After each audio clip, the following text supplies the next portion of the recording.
What's up, everybody? Happy Saturday. So it occurred to me, Merry Christmas too.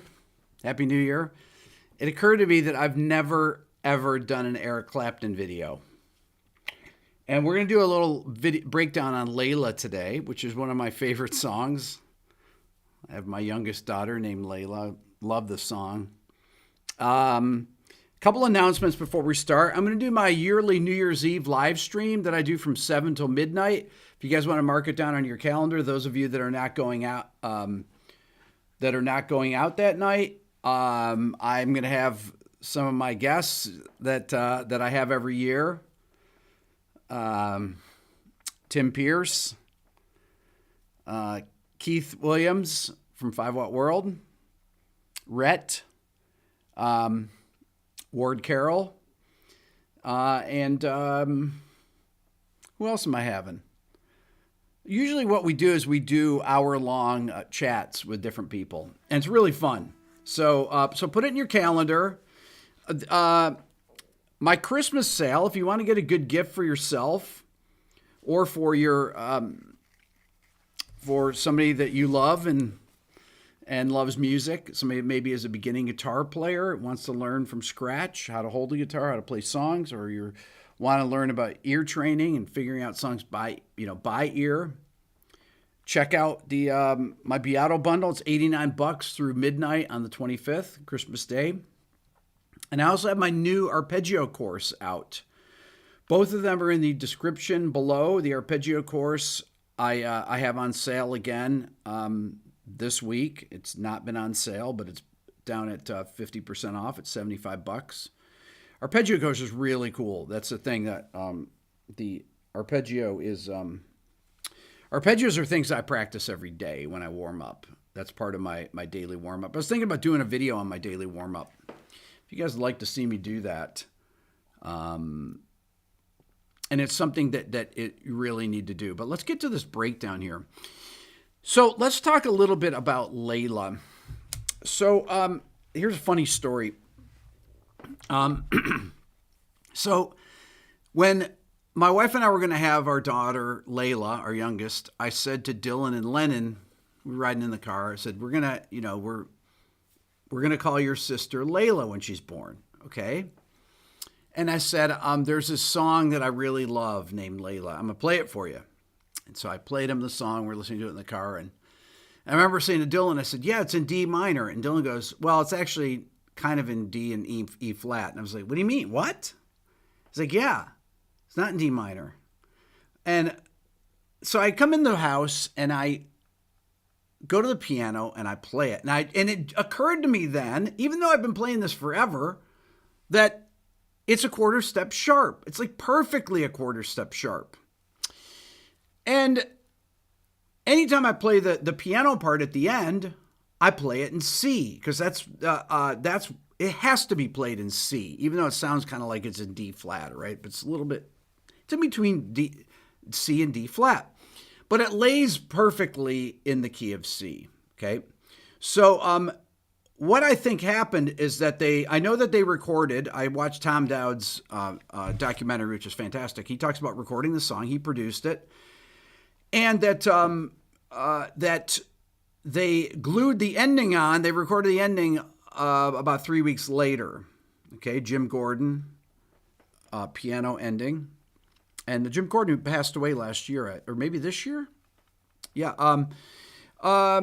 They put the ending on, brought Dwayne back, and he played on it. And they glued them together. And then I think when they mixed it down, they sped up the tape machine. Bobby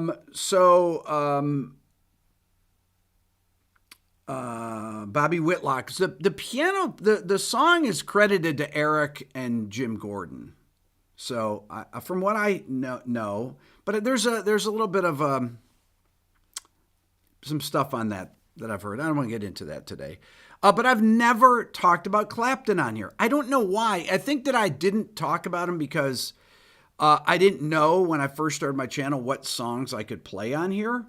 So, but what I've done with Layla is I've pitched it down for those of you playing along, I've pitched it down to try and get it in standard tuning. Okay, so you're going to hear it, and it might sound a little bit low to you, but that is why. Okay, so I'm going to start it from the beginning. We're going to talk about the different sections.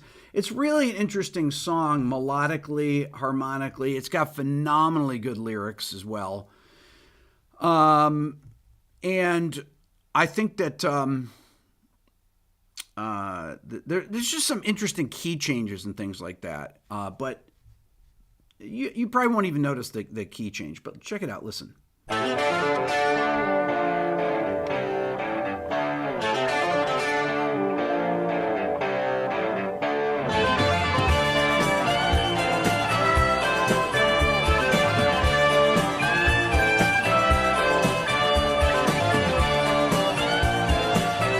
It's almost in tune. Okay, let's talk about this first part here.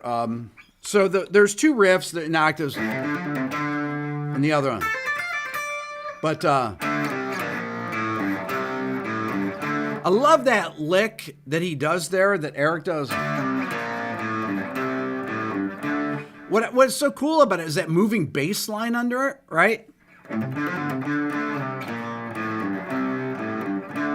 And I remember when he did the unplugged version, seeing him play it, and he plays it like that. And that's another reason why I knew that it was in D minor, because when he played it in the unplugged version, he plays it in D minor. Okay? The other part of this is the really beautiful linear melody that comes out of this. And it's a perfectly balanced melody, right? It's very sad, very melancholy. And then the second. So it's an A-B melody. And what I love about it is that it's the perfect signature. When I talk about signatures are things that are intros. They can be, if you ever have seen, I think a lot of you have seen my top 20 acoustic guitar intros video, which is the biggest video on my channel, about 19 million views. And I talk about what a signature is. A signature is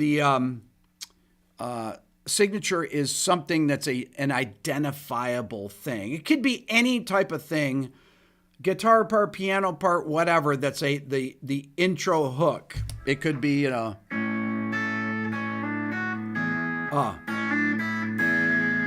could be the Beatles like that. It could be,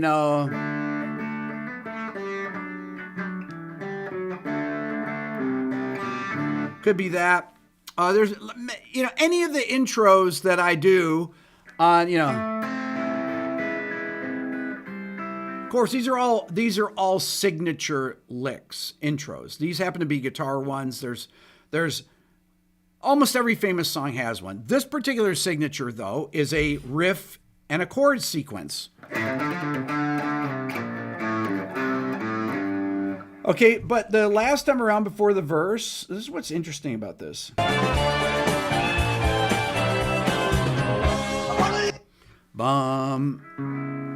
So it goes from C, right? And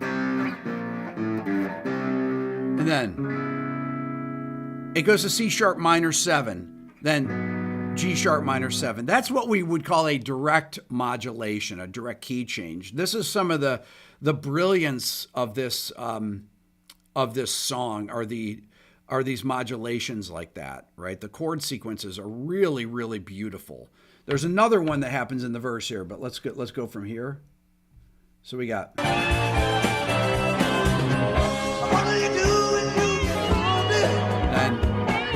right here.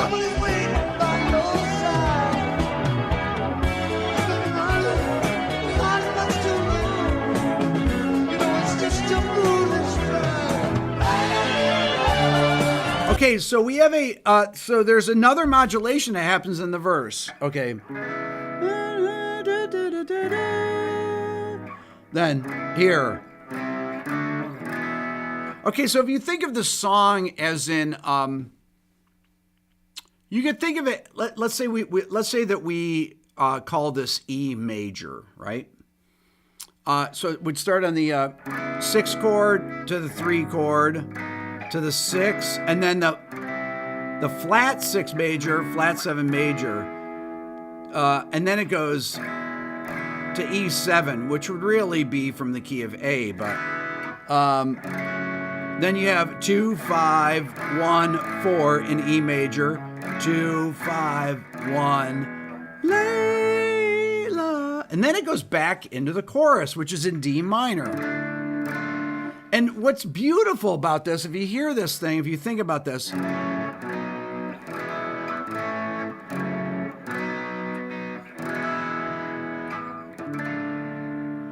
right? Well, I mean, it goes E, A.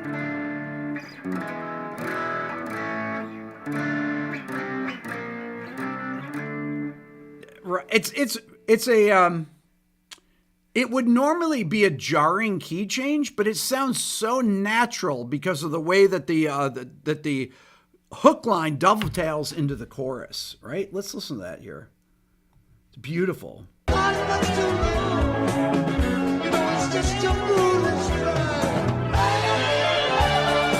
So when it does the hook, Layla, and then over the hook line, or under the hook line, you have Layla. It's really great counterpoint that he does there, and to me, it's really, this is not an obvious tune, but I love the funkiness of it. Listen to the bass part here. Listen to this.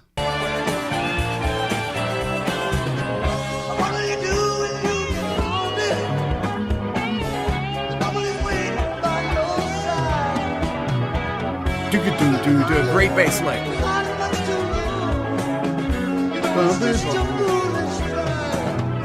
Wow, that bass is all over the place there, right?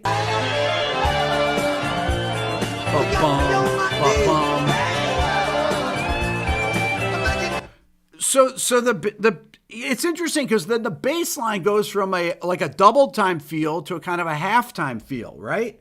Listen to the bass.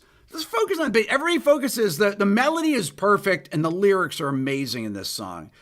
Just listen to the bass for a second, okay? Listen.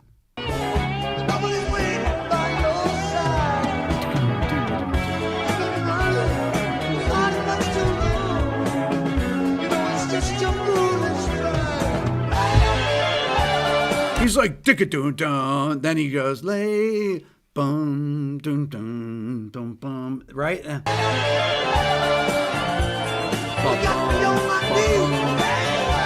But he does a dick-a-doom-dum, bum, bum, bum. That is a halftime feel. Now, if you wonder what these terms like halftime feel and things are like that, or when I'm talking about these chords, a direct modulation. That means a modulation to another key that is just happens out of the blue. Okay, that's what this is when it does that. All this stuff is explained in my book, The Theory to This. If you want to understand that, a lot of people are like, well, Rick, come on, Eric Clapton's not thinking about the theory of this when he's writing this. It's like, yeah, that doesn't mean that you don't, that there's no value in knowing it, because there's tremendous value in knowing it. And I'll tell you why. Why should you know these things and understand how these things work? Well, ultimately, this all comes back to your ear, okay? So music theory and ear training are the same thing. When I'm listening to this, and songs like this that are actually out of tune, these grab your ear, right? The fact that this is a quarter step sharp, and now I've tuned it back down, to me, there's a psychoacoustic thing that I think happens when something is out of tune, meaning it's not tuned to standard pitch. And maybe it's just me, but I think it makes it more difficult for people to figure out. This is why ear training and and just listening to the relationships of the bass notes are, okay? Because that's really what I'm always keying in on when I'm trying to figure something else. This is explained in my ear training course, in my Beato book. Like I said, it's on sale for $89. Shameless plug, but an important plug. You can go to the Beato holiday store that Mike pasted in there. Now, these are the things that I listen for. I listen to the bass line and I listen to the chord quality. Okay. as far as the riffs are concerned and the melody, those I listen to the relationship from the melody note to the bass, and so that I can tell what is going on there. And then the linear parts, when I say linear, like this, I recognize that this part is I can hear that that's from that minor pentatonic shape, because we're in D minor right there. Okay, so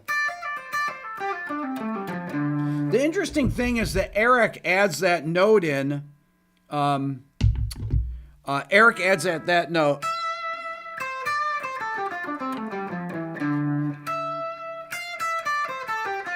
I love that. It's all D minor pentatonic, except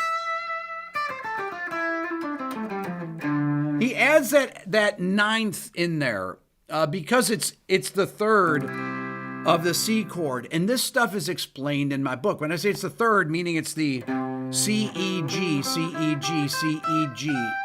Those are the notes in a C major chord. So it's the third, and you have the root, the third, and the fifth of C major. I have a super chat here from Manuel.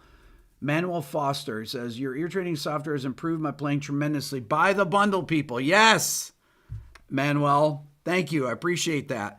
You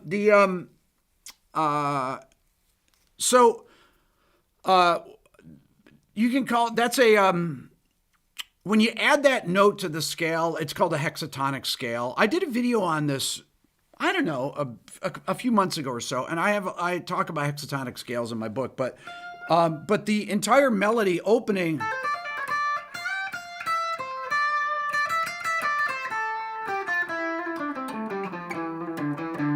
that's the scale that Eric is using for soloing, and Dwayne. But Dwayne is actually playing notes, even other notes, extra notes on the scale, as we'll talk about. But it's a half-step modulation. Somebody put in here, Paolo said it's a semitone modulation. Yes.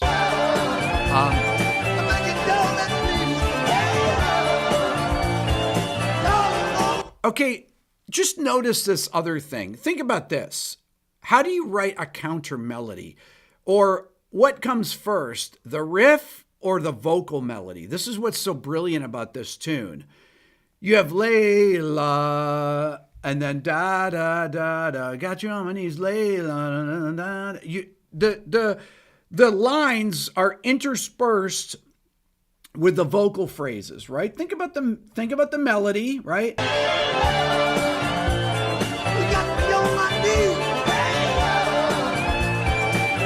Right there, that's the real one.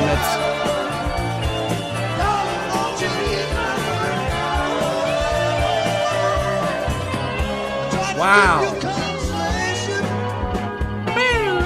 That's amazing playing.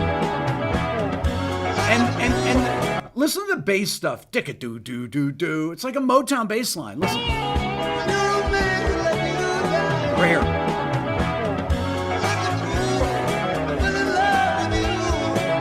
Oh, phenomenal.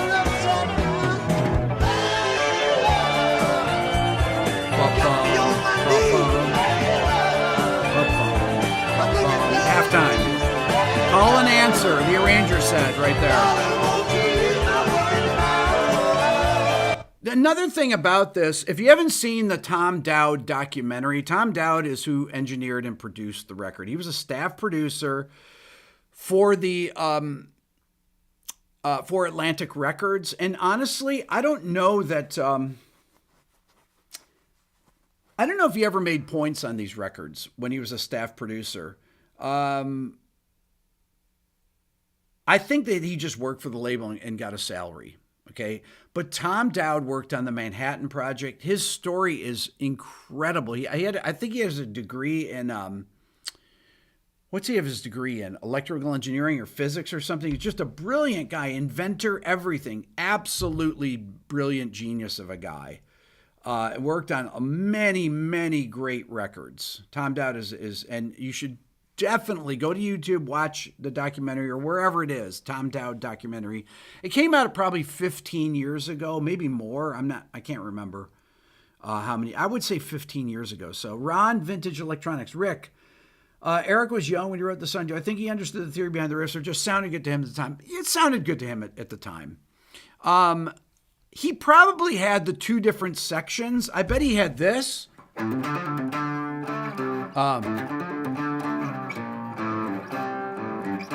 And he probably played around with that. Who knows? Maybe he had that for 6 months. And when he goes, oh, that sounds good. It's such a, yeah.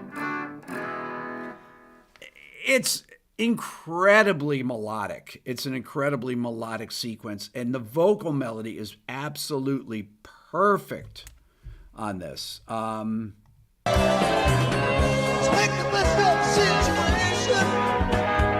It's a very dense mix, too.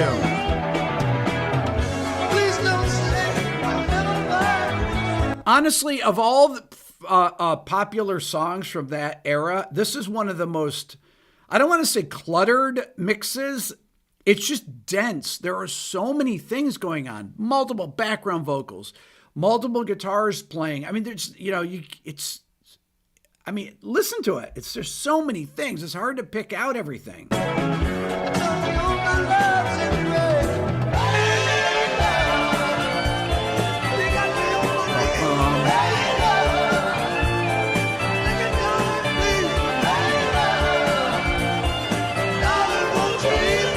The bass and drums are phenomenal on this.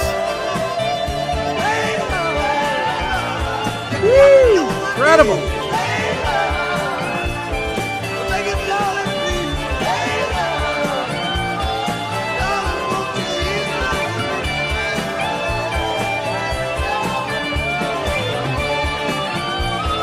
Oh!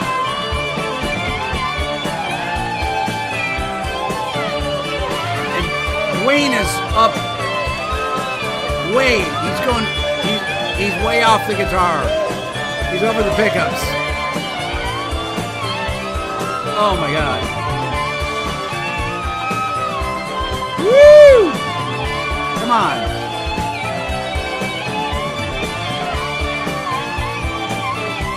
Then here. And then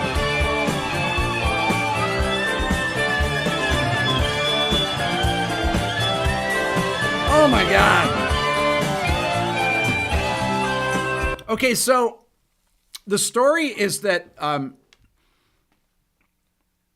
think that it was I think Tom Dowd got a call from Duane Allman to tell him the Allman Brothers were playing in town. And Tom told Eric about it, and Eric was like, "Oh my God, we got to go see them play." And then they invited Derek back to the studio, and maybe the next day, and he came in and they did this, and they had just an amazing connection. And then he brought them back to do the ending after, because I think they just had a they didn't have a definitive ending for it, and then that's where the next section comes in, the piano section, which I call the coda. Okay, so this coda, what's interesting about this is let's listen to it.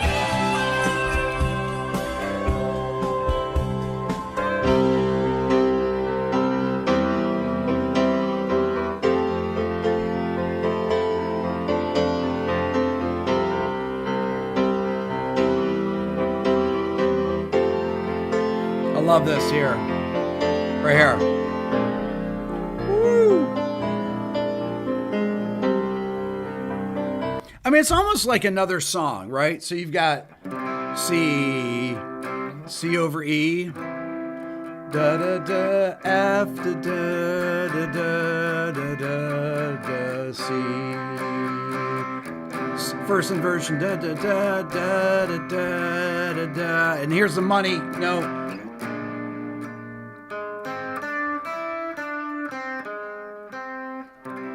This right here.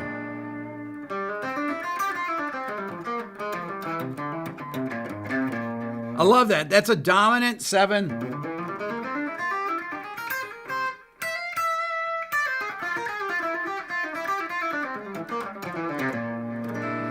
That scale. Now, those guys aren't playing that over that. That's like what a jazz player would play, right? But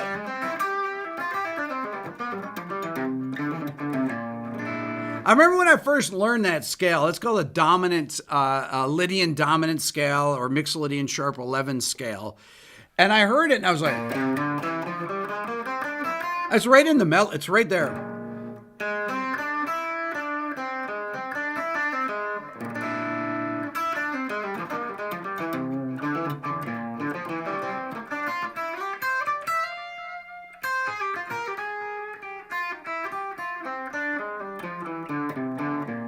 Love that. That Mixolydian sharp 11 scale is from the melodica minor. If you know, people are like, well, what is the melodic minor? That's the 4th mode of the melodic minor scale. And that's kind of the first time that I really noticed that that there wasn't a thing to play. Like if you're improvising on it, it's like, okay, what notes do you play on that? It was in that song.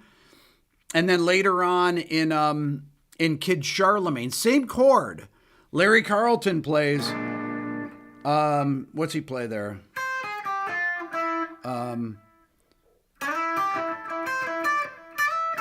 Yeah.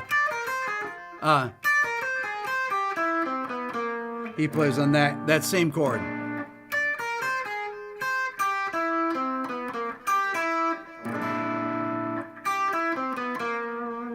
So those 2 times I heard that, I was like, that's the same scale as Layla, as that part in Layla. Let's continue on here.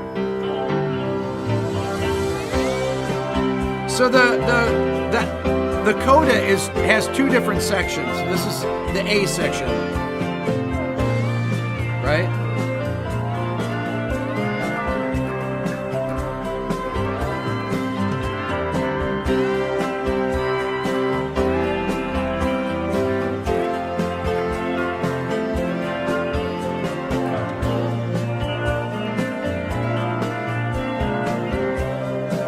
Then the bridge.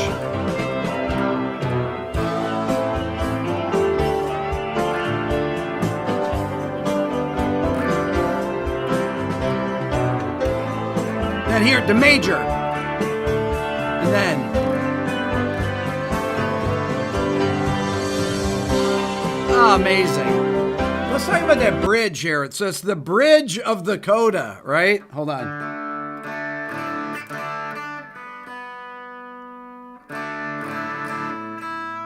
There we go.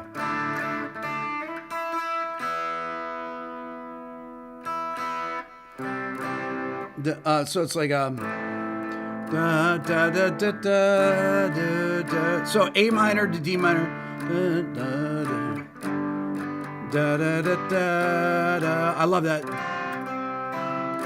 Ah.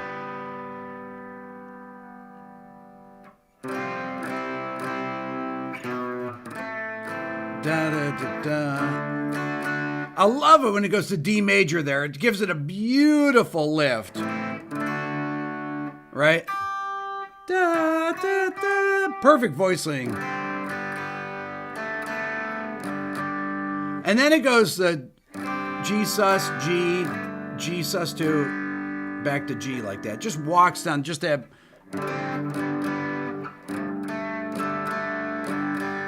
Phenomenal. Absolutely beautiful, right?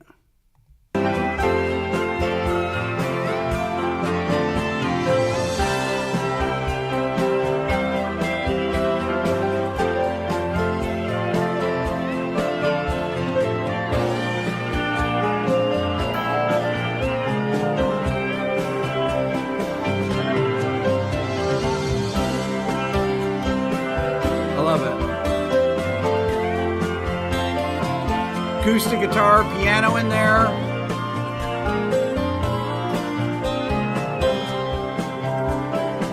Amazing. Great bass playing. Oh.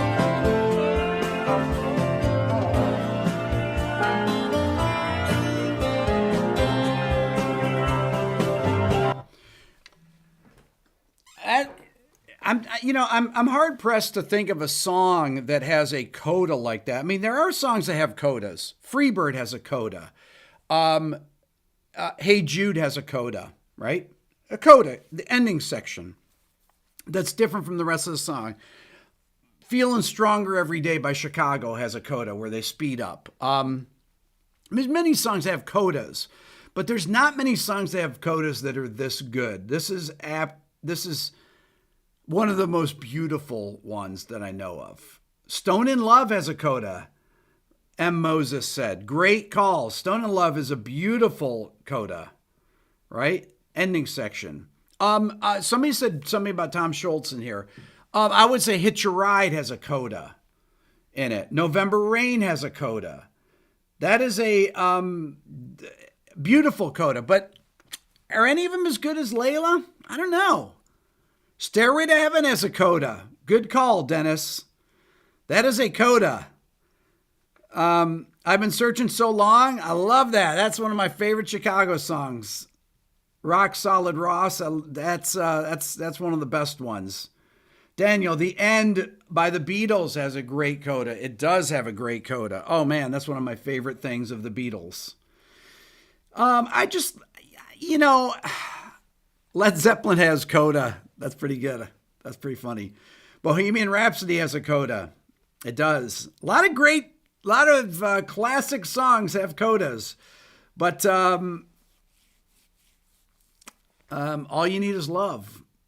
Yeah, there's many of these songs with great codas. Maggie May, woo, good call. That's right up there, Ronald. I like that. So that's this song is really a special song. Means a lot to me. This is it's from my childhood, and it's one of the first songs I learned on the guitar. And I didn't learn it from a book. I learned it by ear.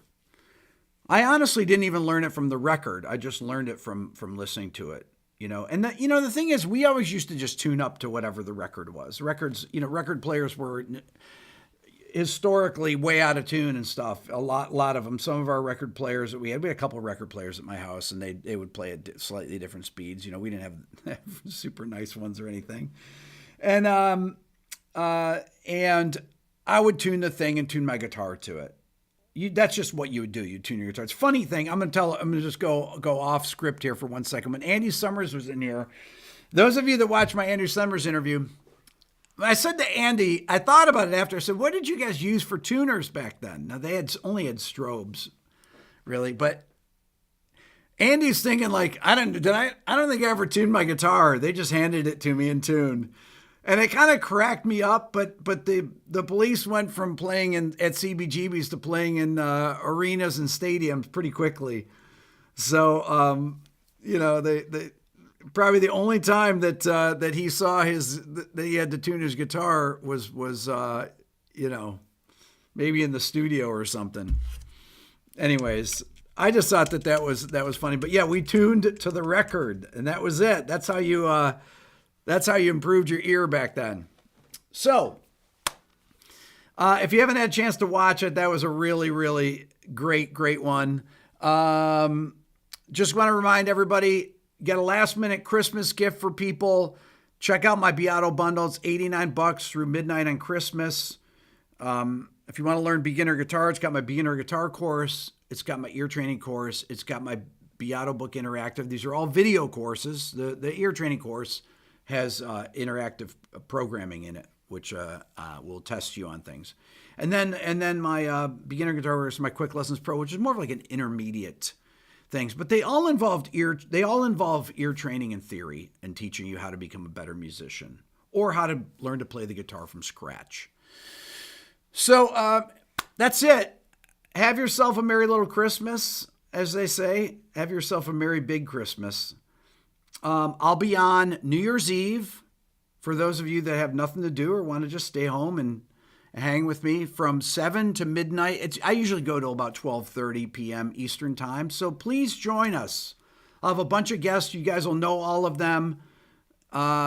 And if you watch my channel, all the people that I will be on with me have been on my channel a million times. All right. Merry Christmas. Have a great, great time, and hope you have all your shopping done. And you guys are the best. We'll see you later. Bye-bye.